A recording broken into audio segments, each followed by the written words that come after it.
नमस्कार दोस्तों, हमारे इस यूट्यूब चैनल पीपीसी लर्निंग में आप सभी का स्वागत है। आज का हमारा इस वीडियो का टॉपिक है एनसीईआरटी 10th साइंस का चैप्टर नंबर 12 जिसका नाम है इलेक्ट्रिसिटी। आज हम इस वीडियो में इलेक्ट्रिसिटी चैप्टर के कुछ न्यूमेरिकल स्टडी करेंगे। चलिए शुरू करते हैं। Numerical first, if 6 coulomb of charge is flowing then 30 joule of work is done, what is the potential difference of conductor. तो जब भी हम कोई न्यूमेरिकल सोल्व करते हैं तो सबसे पहले हम क्या करते हैं, हम लिख लेते हैं कि हमें न्यूमेरिकल में क्या क्या दिया हुआ है, गिवन क्या क्या है। यहाँ पे गिवन 6 कूलम ऑफ चार्ज, यानी हमें क्यू की वैल्यू दी गई है 6 कूलम,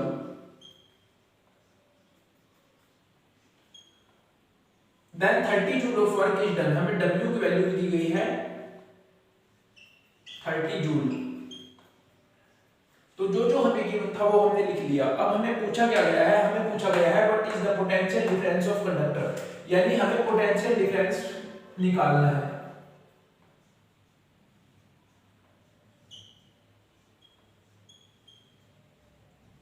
पोटेंशियल डिफरेंस V हमें यहाँ पे फाइंड करना है। तो हम कौन सा फॉर्मूला यूज करेंगे, हम यूज करेंगे V is equal to W by Q. तो अब हमें W की वैल्यू दी हुई है 30 जूल और क्यू की वैल्यू दी हुई है 6 कूलम। तो जब हम इसको डिवाइड करेंगे आंसर आ जाएगा 5 वोल्ट। तो इस तरह से हम बिल्कुल सिंपल, अगर हमें फॉर्मूला याद हो तो हम किसी भी न्यूमेरिकल को सॉल्व कर सकते हैं। अब देखते हैं एक और न्यूमेरिकल। अगर आपको फॉर्मूला याद है तो आप किसी भी न्यूमेरिकल को सॉल्व कर लेंगे। ये बिल्कुल सिंपल न्यूमेरिकल है, इसका फॉर्मूला भी बिल्कुल सिंपल है। चलिए देखते हैं इसकी statement. In a table lamp 0.5 ampere of current flow for 2 hours. यहाँ पे क्या बताया गया है, बिल्कुल सिंपल लिखा हुआ है कि एक टेबल लैंप में 0.5 एम्पीयर करंट फ्लो कर रहा है 2 आवर के लिए। तो हमें क्या कैलकुलेट करने के लिए बोला गया है, calculate the magnitude of charge flowing in the lamp. हमें बताया गया है कि एक टेबल लैंप में 0.5 एम्पीयर ऑफ करंट यानी 0.5 एम्पीयर करंट फ्लो कर रहा है 2 घंटे के लिए। तो हमें क्या निकालना है, हमें निकालना है magnitude of charge flowing in the lamp, कि हमें मैग्नीट्यूड फाइंड करना है चार्ज का, कि कितना चार्ज फ्लो कर रहा है लैंप से। तो अब हम गिवन यहाँ पे हमें क्या क्या दिया हुआ है वहां वो लिख लेते हैं, उससे हमें जो भी फॉर्मूला लगाना होगा उसको लगाने में थोड़ी मदद मिलेगी, क्योंकि उससे पता चल जाता है कि हमें क्या क्या गिवन है और क्या निकालना है। तो हम उस हिसाब से फॉर्मूला चुनते हैं कि हमें कौन सा फॉर्मूला चुन के यहाँ पे आंसर निकालना है। गिवन हमें दिया हुआ है 0.5 ampere of current flows for 2 hours. तो हमें दिया हुआ है टाइम दिया हुआ है 2 आवर्स। तो हम इसको पहले सेकंड्स में कन्वर्ट कर लेते हैं। 2 × 60 × 60, आप इसको समझ गए होंगे।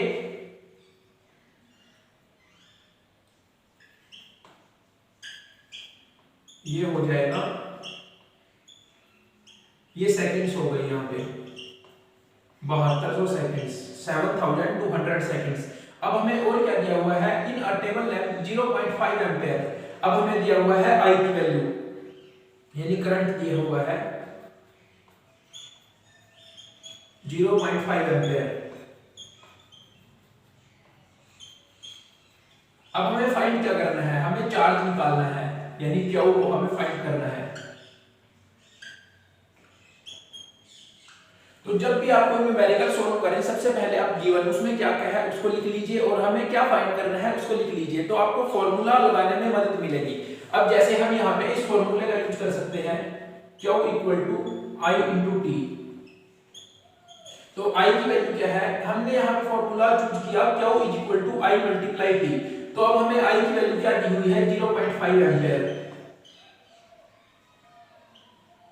और टाइम है हमारे पास 7200 सेकंड्स। तो जब हम इसको सोल्व करेंगे तो आंसर आएगा 3600। तो हमने बिल्कुल सिंपल तरीके से इस न्यूमेरिकल को भी सोल्व कर लिया। आप जब भी किसी न्यूमेरिकल को सोल्व करें तो आप सबसे पहले क्या कीजिएगा, आप सबसे पहले आपको क्या क्या गिवन है उसको जरूर लिखिए और हमें क्या फाइंड करना है। तो जैसे यहाँ पे टाइम और करंट की वैल्यू गिवन थी और हमें निकालना था चार्ज, यानी क्यू हमें निकालना था। तो अब हम यहाँ पे इस फॉर्मूले का यूज करके Q = I × T। अब हमारे पास I की भी वैल्यू गिवन थी और T की भी वैल्यू गिवन थी, तो हमने आंसर निकाल लिया जो आया हमारा 3600 कूलम। Next numerical number 3। बिल्कुल सिंपल स्टेटमेंट है। अगर आप एक बार इसको ध्यान से पढ़ेंगे तो आपको खुद ब खुद याद आ जाएगा कि इसमें कौन सा फॉर्मूला यूज करना है। The resistance of an electric heater is 40 ओम। एक इलेक्ट्रिक हीटर है, उसका रेजिस्टेंस हमें दिया गया है 40 ओम। तो हमें जो जो गिवन है सबसे पहले आप वो लिख दीजिए। गिवन हमें दिया हुआ है रेजिस्टेंस, यानी R की वैल्यू हमें दी हुई है 40 ओम। और क्या दिया हुआ है, calculate the electric current flowing in it. अब हमें यहां से बता दिया गया है कि हमें कैलकुलेट क्या करना है, हमें कैलकुलेट करना है electric current when is connected to main wire having potential difference 220 volt. अब हमें पोटेंशियल डिफरेंस की वैल्यू भी दी हुई है,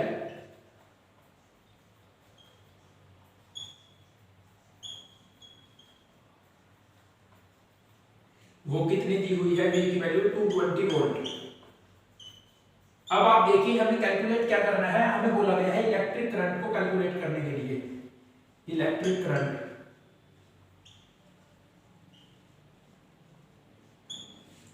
यानी हमें I की वैल्यू कैलकुलेट करनी है। अब हम I की वैल्यू को किस तरह से कैलकुलेट कर सकते हैं, I इक्वल टू V/R। ये एक फॉर्मूला है जिसका हम यहाँ पे यूज कर सकते हैं। ये फॉर्मूला कहाँ से आया, आप इसको बिल्कुल सिंपली याद रख सकते हैं कि ओम्स लॉ क्या था। अकॉर्डिंग टू ओम्स लॉ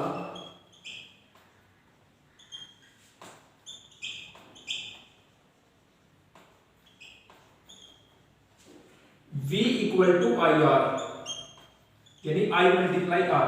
तो अब हमें यहां से क्या निकालना था, हमें निकालना था I। तो हमारा फॉर्मूला बन जाएगा V/R जो हम यहाँ पे यूज कर रहे हैं। तो हमें V की वैल्यू क्या दी हुई है 220 वोल्ट और R की वैल्यू हमारे पास कितनी है 40 ओम। तो जब आप इसको सोल्व करेंगे तो क्या आंसर आ जाएगा 5.5 एम्पियर। तो बिल्कुल सिंपल तरीके से इस तरह से हम ओम्स लॉ वाला फॉर्मूला यूज करके ये फॉर्मूला बना सकते हैं और इस फॉर्मूला से हम इस न्यूमेरिकल को बिल्कुल सिंपली सॉल्व कर सकते हैं। इस न्यूमेरिकल में हमें क्या क्या गिवन था, हमें पोटेंशियल डिफरेंस यानी V की वैल्यू गिवन थी 220 वोल्ट और रेजिस्टेंस गिवन था 40 ओम और हमें निकालना था इलेक्ट्रिक करंट यानी I हमें यहाँ पे फाइंड करना था। तो हम इस फॉर्मूला का यूज करके बिल्कुल सिंपल तरीके से इसको निकाल सकते हैं। अब हम एक और न्यूमेरिकल स्टडी करेंगे, ये न्यूमेरिकल भी ओम्स लॉ पर बेस है। चलिए देखते हैं इसकी statement. The reading of ammeter in a circuit is 0.6 ampere if the resistance of a register in the circuit is 12 ohm. तो हम जो हमें गिवन है वो लिख लेते हैं। हमें रेजिस्टेंस की वैल्यू गिवन है। आप जब भी कोई न्यूमेरिकल सॉल्व करना शुरू करें तो सबसे पहले प्लीज गिवन जो है वो लिख लीजिए। रेजिस्टेंस हमें दिया हुआ है 12 ओम और हमें क्या दिया हुआ है यहाँ पे करंट की वैल्यू 0.6 एम्पीयर।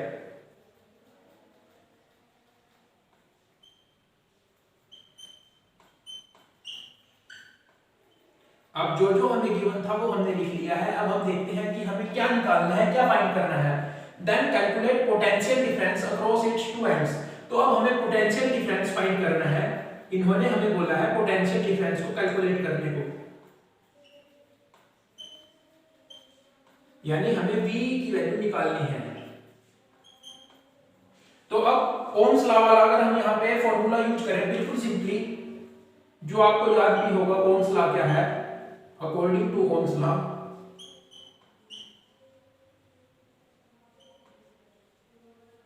फॉर्मूला है ओम्स लॉ के according V is equal to I multiply R। तो अब हमें यहाँ पे V निकालना है और I और R की वैल्यू हमें दी हुई है। तो ये बिल्कुल सिंपली निकल जाएगा। I की वैल्यू दी हुई है 0.6 एम्पीयर,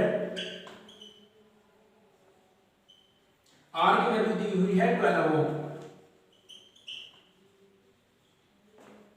तो इसका क्या आंसर आ जाएगा 7.2 वोल्ट। जब हम इसको सोल्व करेंगे तो हम V निकालेंगे, वो आ जाएगा 7.2 वोल्ट। तो आप बिल्कुल सिंपली समझ गए होंगे इस न्यूमेरिकल को कि ये ओम्स लॉ के ऊपर बेस था। इसमें हमें I और R की वैल्यू दी हुई थी और V हमें निकालना था। तो हम इस फॉर्मूले का यूज करके, जो ओम्स लॉ का फॉर्मूला है V is equal to I R, V की वैल्यू हमें निकालनी है, I की हम लिख देते हैं, R की हम लिख देते हैं और V की वैल्यू हमारे पास आ जाएगी 7.2 वोल्ट।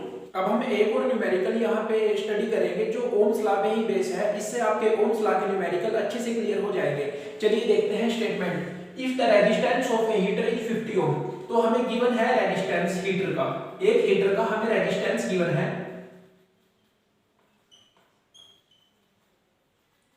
जो है 50 ohm and is connected to main wires having voltage 220 volt. अब हमें यहाँ पे वोल्टेज यानी V की वैल्यू भी गिवन है 220 वोल्ट। तो अब हमें क्या पूछा गया है, how much current will flow through it. तो अब हमें करंट निकालना है यानी I हमें यहाँ पे फाइंड करना है। हमें V और R की वैल्यू दी हुई है और करंट यानी I हमें यहाँ पे फाइंड करना है। तो बिल्कुल सिंपल ओम्स लॉ का यूज करके करंट की वैल्यू हम यहाँ पे निकाल सकते हैं। ओम्स लॉ के अकॉर्डिंग क्या फॉर्मूला है, अकॉर्डिंग टू ओम्स लॉ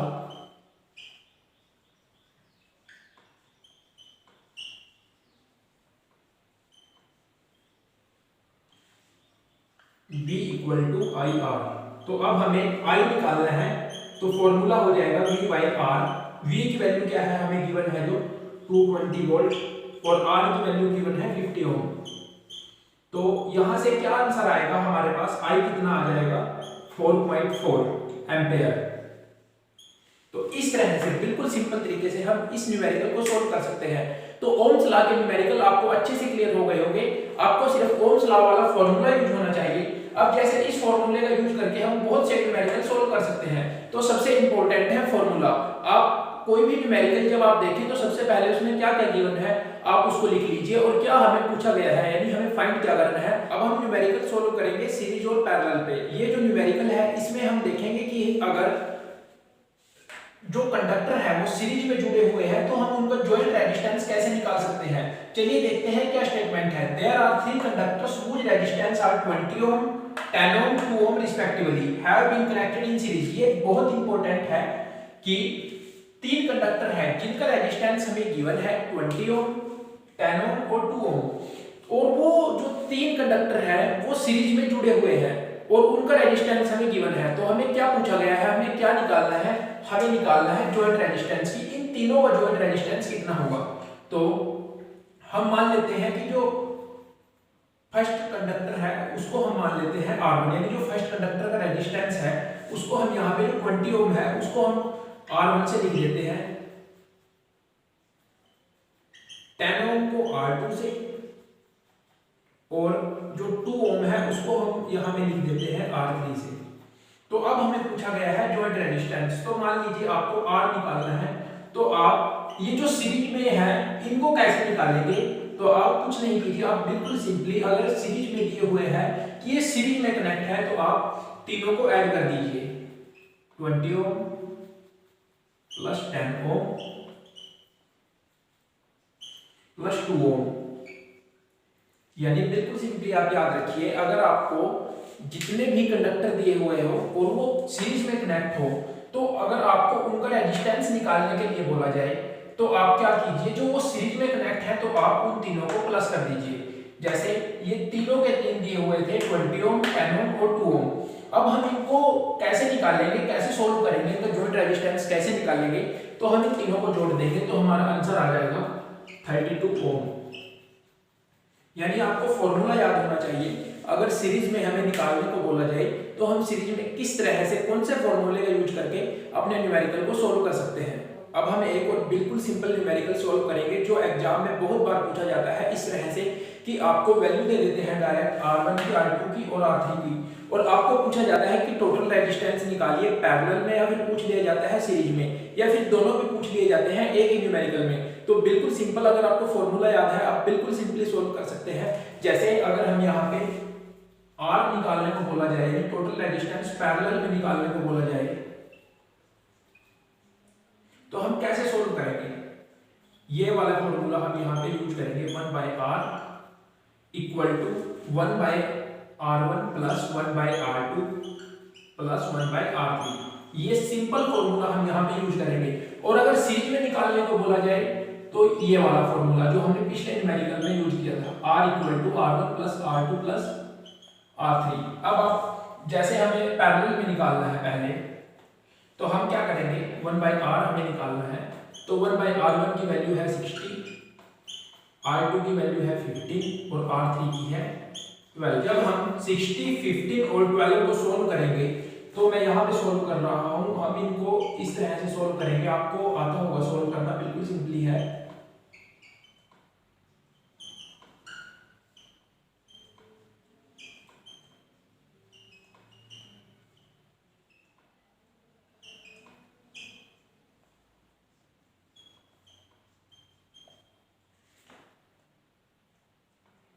तो ये इस तरह से सोल्व होगा। 60 यहाँ पे आ जाएगा 1। आपको आता होगा ये कैसे सोल्व करते हैं, बिल्कुल सिंपल, आप बचपन से करते आ रहे हैं। यहाँ पे आ जाएगा 4 और यहाँ पे आ जाएगा 12 5 60। तो ये आ गया 10/60। 1/r की वैल्यू आ गई 10/60। तो r की वैल्यू क्या आएगी 60/10। तो अगर हम ऐसे करते हैं तो r की वैल्यू आ जाएगी 6 ओम। इस तरह से हम बिल्कुल सिंपली इसको सॉल्व कर सकते हैं। इस वीडियो में हमने बहुत से न्यूमेरिकल डिस्कस किए, ओम्स लॉ के न्यूमेरिकल डिस्कस किए, कैसे सीरीज और पैरेलल के न्यूमेरिकल डिस्कस किए। अगर आपको वीडियो अच्छी लगी हो तो प्लीज वीडियो को लाइक कीजिए, अपने दोस्तों के साथ शेयर कीजिए, और यदि आपने अभी तक चैनल को सब्सक्राइब नहीं किया तो प्लीज चैनल को सब्सक्राइब कर लीजिए। थैंक यू, मिलते हैं अगली वीडियो में।